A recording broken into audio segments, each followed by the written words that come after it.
ప్రభుత్వాన్ని ప్రశ్నించే వాళ్ళని నోరు నొక్కడానికి ఇలాంటి సెక్షన్లు ప్రతి చట్టంలో పెట్టుకుంటారు.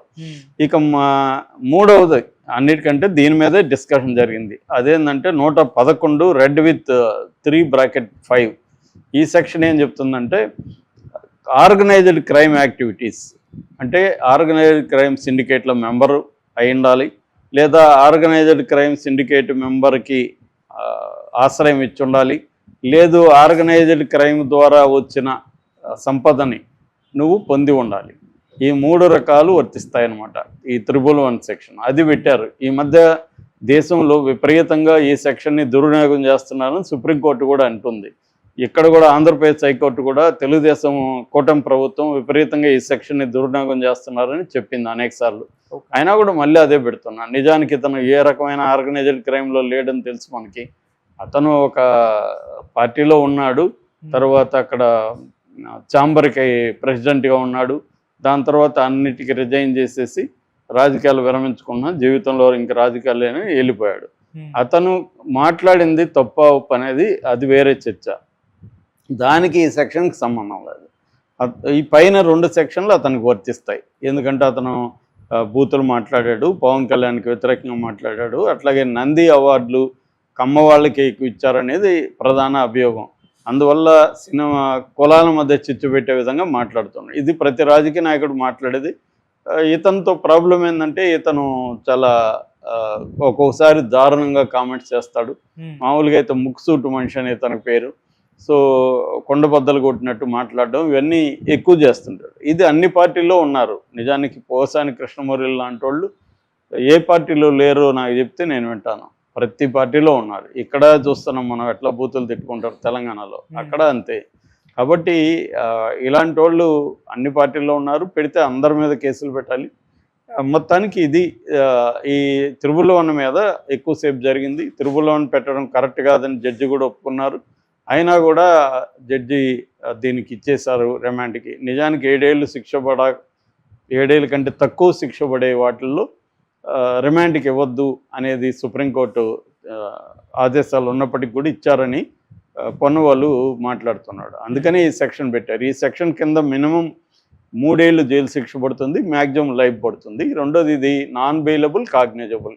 నాన్ బెయిలబుల్ అంటే అందరికి తెలుసు, బెయిల్ రాదు. కాగ్నిజబుల్ అంటే కోర్టు వారెంట్ లేకుండా ఎవరినైనా అరెస్ట్ చేయొచ్చు, దాన్ని కాగ్నిజబుల్ అంటారు. ముందస్తు కోర్టు పర్మిషన్ అవసరం లేదు, నోటీసులు ఇవ్వాల్సిన అవసరం లేదు. మామూలుగా అయితే 41A కింద ఇంతకుముందు CRPC నోటీసులు ఇవ్వాలి. ఇప్పుడేమో BNSS భారతీయ నాగరిక సురక్షా సంహిత కింద 35 కింద నోటీసులు ఇవ్వాలి, 35(3) కింద నోటీసులు ఇవ్వాలి. అది ఇవ్వాల్సిన అవసరం లేకుండా ఈ సెక్షన్ పెట్టేస్తున్నారు. కోర్టు పర్మిషన్ లేదు, ఎప్పుడంటే అప్పుడు అరెస్ట్ చేసేయచ్చు అనమాట. అందుకని ఈ సెక్షన్ని దుర్వినియోగం చేస్తున్నారు. సో దీని మీద ఒక చర్చ జరుగుతుంటే ఇటుపక్క ఏదైనా అక్కడ రాజకీయమే కాబట్టి తెలుగుదేశం వాళ్ళు ఇతని వీడియోల్ని పంపు చేస్తున్నారు. ఇతను పవన్ కళ్యాణ్ని ఎట్లా పర్సనల్గా మాట్లాడారని దానికి సమాధానంగా వైసీపీ వాళ్ళు జనసేన బ్యాచ్ ఇతన్ని ఎలా అటాక్ చేశారు, ఇతను 3 రోజుల పాటు అజ్ఞాతంలోకి వెళ్లాల్సి వచ్చింది, ఇతని ఇంటి మీద దాడి చేశారు వాళ్ళు, ఇతని భార్యని వాళ్ళని బూతులు తిట్టారు, దానికి సమాధానంగానే ఇతను పవన్ కళ్యాణ్ మాట్లాడాడనే డిఫెన్స్ వాళ్ళు మాట్లాడుతున్నారు. నేను ఇందాక చెప్పినట్టు ప్రతి పార్టీలోనూ ఇదే జరుగుతుంది. సో ఏదేమైనా ఇప్పుడు ఏంటంటే రిమాండ్ రిపోర్ట్లో ఉంది. రిమాండ్ రిపోర్టు నిజంగా అతను చెప్పాడా మనకు తెలియదు. ఎందుకంటే కోర్టుకు పెట్టేవన్నీ కూడా అదేమి ప్రూఫ్ కాదు, రేపు తేలాలి. రేపు పోసాన్ని వచ్చి మ్యాజిస్ట్రేట్ ముందు వాంగ్మూలం ఇస్తే దాన్ని మనం ప్రామాణికంగా తీసుకోవచ్చు, కానీ రిమాండ్ రిపోర్ట్ని ప్రామాణికంగా తీసుకోలేం.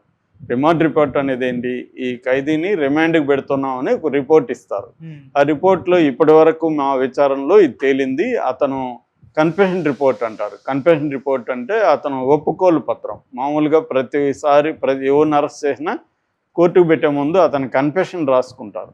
ఆ కన్ఫెషన్ రిపోర్ట్లో ఏమి ఉందంటే, పోసాని ప్రెస్ మీట్లో నేను సోమాజిగూడ ప్రెస్ క్లబ్లో పవన్ కళ్యాణ్ని తిట్టడానికి కారణం సజ్జలనే, సజ్జల నుంచి నాకు అనుమతి వచ్చిందని రాశారు దాంట్లో. అంటే అనుమతి అంటే ఈయన అడిగాడా, ఇలా మాట్లాడచ్చు అమ్మా నేను అడిగాడా, అడిగితే అనుమతి ఇచ్చాడా? అనుమతి ఇవ్వడం వేరు, నువ్వు ఇలా మాట్లాడడం అనే ఆదేశం ఇవ్వడం వేరు. ఆయన ఆదేశం ఇచ్చినట్టు లేదు, దాంట్లో అనుమతి ఇచ్చాడని ఉంది. అనుమతి ఇచ్చాడంటే ఏంటి, నేను మాట్లాడతాను సార్ అంటే ఓకే మాట్లాడన్నాడు, అదే కదా అనుమతి ఇవ్వడం అంటే. సో అది ఒకటి. రెండవది, సజ్జల భార్గవ్ ఈయన మాట్లాడిన దాన్ని వైరల్ చేశాడు అని చెప్తున్నాడు. అంటే ఇక్కడ మనకు అర్థమయ్యేది ఏమంటే, పోసాని ద్వారా సజ్జల ఫ్యామిలీని ఇరికిచ్చే ప్రయత్నం చేస్తున్నారు. పోసాని ఇది చెప్పాడు కాబట్టి సజ్జల మీద ఇంకొక కేసు. మనకు మామూలుగా నేను చాలాసార్లు చెప్పాను, ఢిల్లీ లిక్కర్ స్కామ్లో అక్కడ ఏంటంటే, ఢిల్లీ లిక్కర్ స్కామ్లో ఎవరి మీద ఎటువంటి మెటీరియల్ ఎవిడెన్స్ లేదు, కానీ వాంగ్మూలాలు తీసుకోవడం, ఫలాని వాంగ్మూలాన్ని బేస్ చేసుకొని ఇంకొక వ్యక్తిని అరెస్ట్ చేయడం. కవితను అరెస్ట్ చేయడానికి వాంగ్మూలాలు తప్ప వేరే మెటీరియల్ ఎవిడెన్స్ ఏదీ లేదు కవితకి. వాంగ్మూలాలను ఎలా చేస్తున్నారు, వాళ్ళని కొట్టడము, బెదిరించడము, వాళ్ళని భయభ్రాంతం చేసి వాళ్ళ దగ్గర వాంగ్మూలాలు తీసుకోవడం. ఎందుకంటే ఇది నేను చెప్తున్నా కాదు, ఢిల్లీలో ఆప్లోని చాలామంది దీనికి గురైన వాళ్ళు ఆరోపించారు. సో వాళ్ళు చెప్పిందే నేను కోట్ చేస్తున్నాను. వాళ్ళు చెప్పింది ఏంటంటే, ఈడీ ఆఫీసర్లు విపరీతంగా టార్చర్ చేస్తున్నారని ఆరోపించారు. సో అలాగా వాంగ్మూలాలు తీసుకోవడం, ఆ వాంగ్మూలాలని ఇంకొక నిరికించడం, అలాగా ఈ స్కీమ్ కూడా అదే అని వైసీపీ వాళ్ళు విమర్శిస్తున్నారు. పోసాని అట్లేం చెప్పలేదు, కానీ వీళ్ళు అలా చెప్పినట్టుగా రాసుకొని పోసాని సజ్జలను ఇరికించాడు, సజ్జల కొంపు ముంచిన పోసాని, ఇలాగ టైటిల్స్ పెట్టుకొని చేస్తున్నారు అనేది వాళ్ళు ఆరోపిస్తున్నారు. ఏదేమైనా ఇవన్నీ కేసులు ఏమాత్రం నిలబడతాయని తెలీదు. నేను చాలాసార్లు చెప్తుంటాను, ప్రాసెస్ ఈజ్ పనిష్మెంట్ ఇండియాలో. ఎందుకంటే వెళ్ళగానే మన మ్యాజిస్ట్రేట్ కోర్టులు ఏం చేస్తుంటారంటే, పోలీసులు ఏం చెప్తే చేసేస్తుంటారు. పోలీసులు రిమాండ్కి అడిగితే వీళ్ళు రిమాండ్కి ఇచ్చేస్తుంటారు జనరల్గా. పై కోర్టులు మాత్రమే కొంత చొరవ తీసుకొని ఇది అందులో రిమాండ్కి ఇవ్వాలా లేదా అనేది తేల్చాలి. ఈ లోపల వీళ్ళు పై కోర్టుకి వెళ్ళి మధ్యలో హాలిడేస్ వస్తాయి, కొద్ది రోజులు సమ్మర్ హాలిడేసు, సమ్మర్లు ఎక్కువ అరెస్టులు చేస్తారు నాకు తెలిసి. కోర్టులు పనిచేయవు, ప్రత్యేక కోర్టులు ఉంటాయి, ప్రత్యేక బెంచ్లు ఉన్నప్పుడు వాళ్ళు సరైన నిర్ణయాలు రెగ్యులర్గా ఉన్నట్టు తీసుకోరు. కాబట్టి ఇవన్నీ దృష్టిలో పెట్టుకొని టైమింగ్ ఇంపార్టెంట్, అరెస్టులకి టైమింగ్ ఈ టైంలో చేస్తారనమాట. సో అది జరుగుతుంది ఓవరాల్గా. అంటే తెలుగుదేశం కూటమి ప్రభుత్వం కక్ష తీర్చుకోవడానికి కావచ్చు, జీవి రెడ్డి రాజీనామా విషయంలో తెలుగుదేశానికి, చంద్రబాబు లోకేష్లకి తీవ్ర వ్యతిరేకత విత్ ఇన్ ద పార్టీ వచ్చింది. దాన్ని డైవర్ట్ చేయడానికి